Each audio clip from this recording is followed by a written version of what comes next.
Boruto 2 Blue Vortex Chapter 11 has just confirmed how strong most characters in the series are so far. With the release of Chapter 10, we had a lot of people in the community stating that Sarada and Himawari were way too strong. But now, with Chapter 11, the sentiment has been flipped, with people saying that they are way too weak. However, the real answer is a little bit in between, and in this video, I'll be breaking down everything based on the information we have received at the current moment. So let's start off with Himawari, as there are a lot more things to discuss, especially with what exactly her powers entail. However, the first thing that we have to discuss is how exactly Himawari was able to perform a Tail Beast Bomb so quick, as apparently it is stated that it is impossible to perform a Biju Bomb without undergoing a Biju transformation. We see this in chapter 519 where the 8th tail asked Killer B and they were having a conversation regarding how exactly Naruto was going to be able to perform a Biju Bomb with him not being able to perform a Biju transformation. This is due to the relationship that Naruto and Kurama had at the time. We know that it was one that wasn't really based on a friendship and them wanting to work together. However, this is not the entire story, as we later on come to find out, not only in this same chapter, but we come to understand later on in the war arc, as we have a Naruto who performed a Biju Bomb in that exact same mode without a Biju transformation. But starting out for the first part, as we go later on into this chapter, we see that Naruto attempts to make a Rasengan. However, it turns into a Biju Bomb, with Killer B who literally confirms it. However, Naruto was not able to maintain it, and then the jutsu fails, pushing him away. With all the information we already know about the Rasengan, we know that the Rasengan was made after Minato saw a Biju Bomb being created, meaning that the Rasengan was an attempt at recreating a Biju Bomb, or at least it was the inspiration for this jutsu. Killer B later on ends up confirming this by saying that the jutsu is the exact same. One thing that has to be understood is the differences between a Biju mode and Biju transformations. These two things are not the same thing, as Biju mode is simply Naruto using the chakra he obtained from Kurama. However, a Biju transformation is where you transform into your tailed beast. It can also be done by just transforming into the head of your tailed beast, as we see later on in the series. However, Biju mode and Biju transformations are two different things, and we see that in order for you to perform a Biju Bomb, you have to undergo a Biju transformation. But that was what we thought at first, as after Naruto attempts to perform the Rasengan, they then realize that there is an easy fix, which is simply to add more rotation. As Killer B says that by adding more rotation, it is plausible that he would be able to perform a Biju Bomb. This is exactly what we see in the war arc, as Naruto isn't able to use the Biju Bomb without undergoing a Biju transformation. We literally see Naruto in that exact same mode against Madara use a Biju Bomb in the form of a Rasengan. It was on the Rasengan type of size, but we know and it is confirmed that it was a Biju Bomb, which literally goes to disprove Killer B's statement that they have to undergo a Biju transformation. Naruto was able to achieve that by adding a third shadow clone to enhance the rotation that was needed to perform a Tail Beast Bomb. Just like Naruto had done in the past with the Rasengan, he decided to use the same technique and add a third shadow clone that would focus on adding more rotation. This is why in my sneak peek reaction video, I said that we had to pay attention to the differences in the way that Himawari created her Tail Beast Bomb and the way that Jura did. And just like I discussed in that video, Himawari's Biju Bomb has more rotation around it in the way that it is created, compared to Jura's, who seems to be created in a more linear fashion. Now, on the other side, we also have to come to understand that Himawari is not a Jinchuriki, so rules that applies to Jinchurikis do not apply to Himawari. Not only is this stated in chapter 10, but it is also confirmed by Jura himself in chapter 11. As in chapter 10 of Boruto 2 Blue Vortex, we have a Kurama who says that his previous self coexisted with Naruto. However, when it comes to describing his state with Himawari, he describes it in a completely different way, as Kurama says that they are one single body and one single soul, meaning that Himawari's existence could be considered that of a Biju herself, as they are one. Himawari is one with Kurama. This is further solidified by what Jura says right here. What astonishing healing power, far beyond human or Jinchuriki, something almost like what we Biju are. As we can see, Himawari is not compared to a Jinchuriki, but is compared to a Biju, which is crazy and is another reason why Jira is able to do a Biju bomb without undergoing any sort of Biju transformation, and Himawari can do the exact same thing. Because just like what Kurama has said, and just like what Jura has confirmed, Himawari's existence is comparable to that of a Biju herself. However, with all that potential Himawari still has, she was unable to do much damage against Jura or even beat him. Now, if you believe that Himawari was actually going to beat Jura, the main villain at the current moment, you're on your own, because it was quite clear that Jura was holding back the entire time. We had it being confirmed, and Jura literally said that he was going to try just a little bit, and then we had a Kurama who had to admit that they were simply outmatched. But just like I've said in previous videos, the main purpose of this fight was to allow us to see the potential that Himawari has. Just like Kurama said, Himawari has high potential. Now, with this potential, it is up to her to put in the work and gain the experience necessary so that she can later on become a top tier fighter in the series. Now, moving on to Sarada, this is where things get even more interesting, as I feel like she is the one who is getting the most hate at the current moment. By the way, at the end of the video, I'll be giving you guys my official tier list from weakest to strongest, so make sure you guys subscribe and watch to the end of the video. But going back to Sarada, one of the moments of the most contention was the fact that a lot of people felt that after chapter 10, Sarada was just way too strong. The fact that Sarada was fast enough to be able to dodge Hidari and then reply with a Jidori of her own, and then Hidari was not able to perform the same feat by dodging it, but instead took the damage. A lot of people deemed this level of strength to be undeserved, as although she did undergo a time skip, they just couldn't come to understand how she was able to get so strong so fast. And the main reason for this is because we didn't really see a training arc that we usually get with a lot of different characters. So I'm not saying that you are wrong for believing that Sarada is way too strong and Sarada was able to perform such a feat,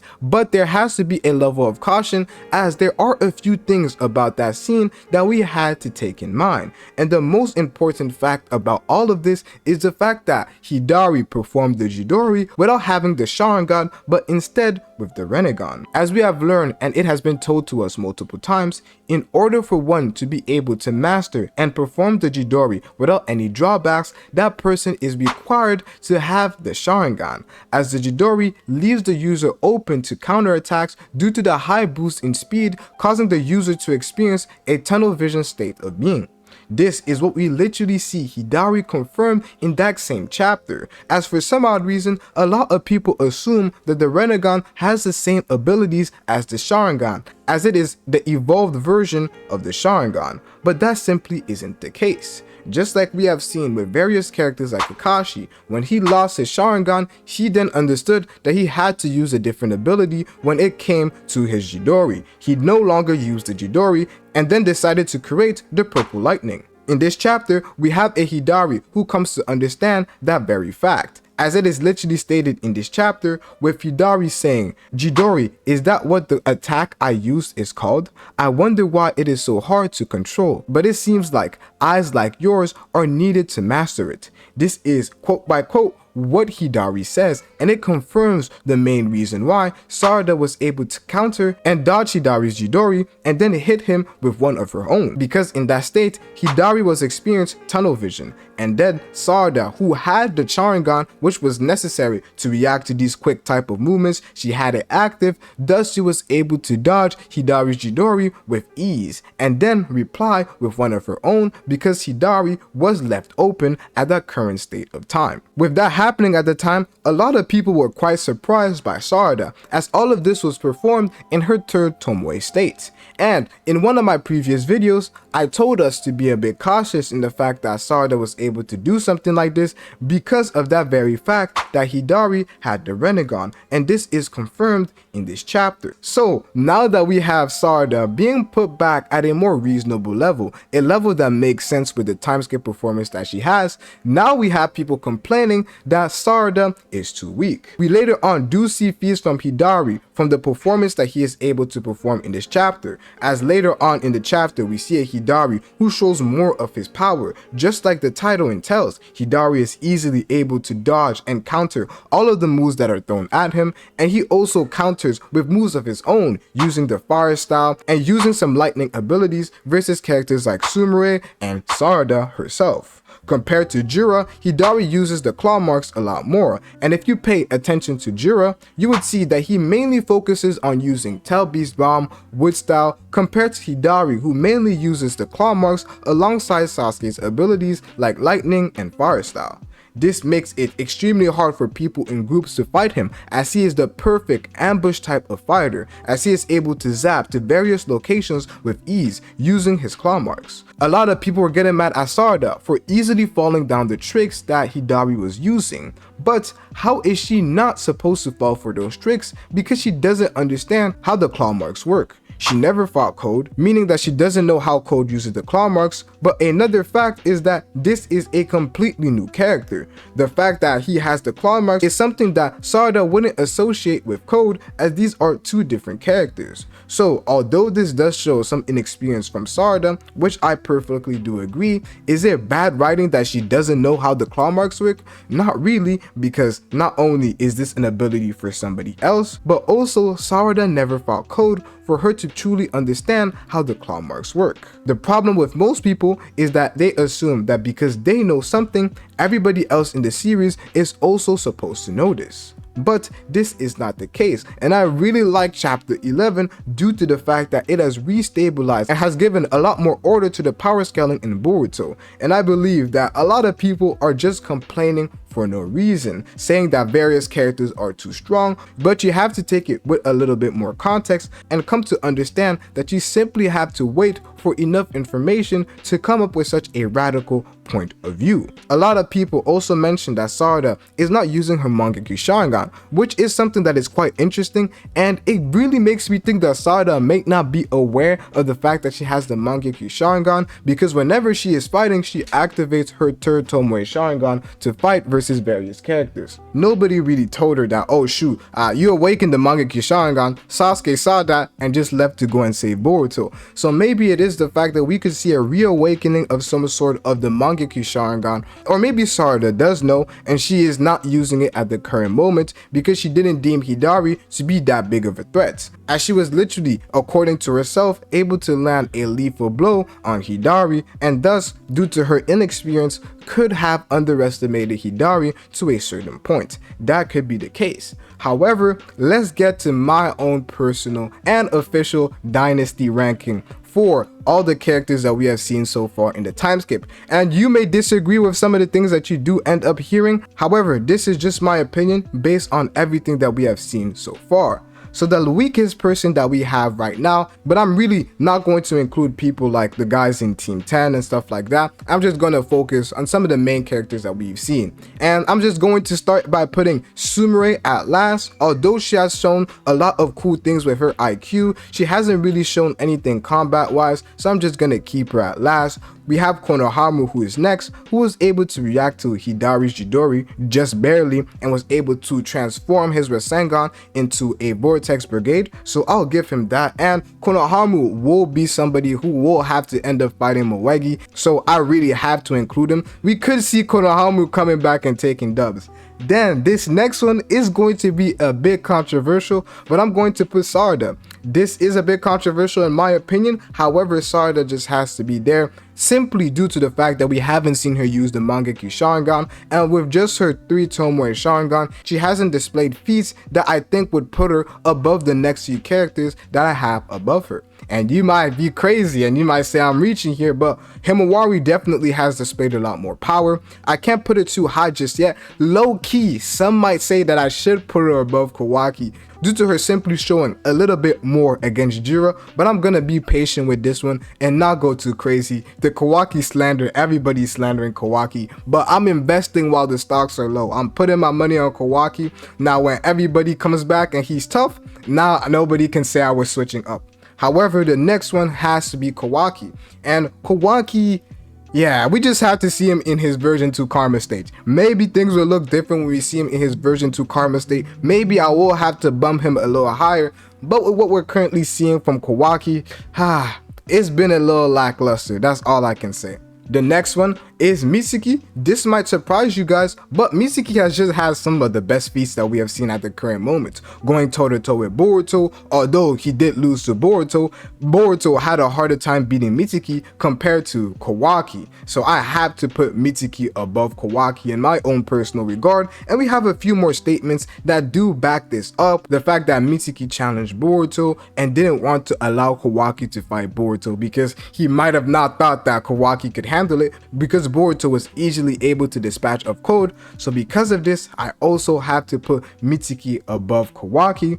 But the next one is Code. Code, I know he gets a lot of hate, but he is kind of that bench. He's in between the top tier and the mid tier that we see in the series. If you're able to beat Code, then you're strong. But if you're not, you're at that mid tier level at the current moment. The next one has to be Hidari, and I'm not putting him over Boruto or Damien due to the simple fact that his arsenal does rely on the Sharingan, and he's not able to utilize all of Sasuke's abilities at the current moment due to him not having the Sharingan. And also, he was able to equal one of Boruto's Rasengans, which is a pretty impressive feat. However, I wouldn't put him over Boruto or the other characters I have coming up. The next one I would put is Boruto, and Boruto is a demon. He's been showing all sorts of crazy feats, and a lot of this is more opinion baited. Everybody from Hidari, Boruto, and the rest of the people that will appear is all opinionated a lot. It's based on less of facts but more opinion and how I'm seeing the series progressing narratively. So I would put Boruto, and the distance between these characters is not something that I would say is too drastic, but I won't glaze Boruto too much, but I will put him above Hidari. And the next one, the last two, and I'm having them neck and neck at the current moment, I would say Jura/Damon. They are the strongest characters in the series right now. Just seeing how Damon reacted to Boruto's Uzuhiko just tells me that Boruto is not at that level just yet, and he will be there for sure. I definitely want to see a Boruto versus Damon type situation, but the fight I really want to see at the current moment is Jura versus Damon. I would do anything for such a fight because this fight would be absolute perfection. But I can't say who's stronger at the current moment. Jura has that aura, but Damon has it too. So you guys definitely let me know. Hidari, Boruto, Jura, Damon, feats and statements could make it interchangeable, so I don't mind if you disagree with that placement, but I'm pretty confident with what I have, everything from Code and below. So you guys let me know your personal ranking in the comment section below. However, the one thing that could change things is the appearance of Momoshiki, because if Momoshiki does take over, I feel like the rankings would change, and that's why you have to watch this video right here as I break down just how strong Momoshiki is and has now become in the time skip.